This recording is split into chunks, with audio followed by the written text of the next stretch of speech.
শুনলাম এটা ইনভেস্টিগেশন জন্য এসছেন আর পুরো টিম নিয়ে এসছেন, এটাই শুনতে পেলাম।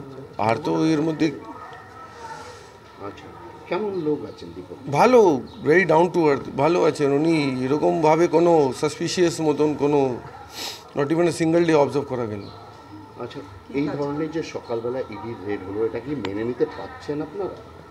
নেই, দেখুন হতেই পারে, কোম্পানির মধ্যে কেউ ডাইরেক্টর হতে পারে, কেউ পোস্টে ডেজিগনেশনে হতেই পারে, তাহলে এর মধ্যে সাসপিশিয়াস সন্দেহ হলো কোনো বড় কথা নেই, মানে হতেই পারে, সেটা কোনো নেই। উনি কোন কোম্পানিতে জব করেন? এই বললাম তো আমি, কোন company? কোন কাস্টেই আছে।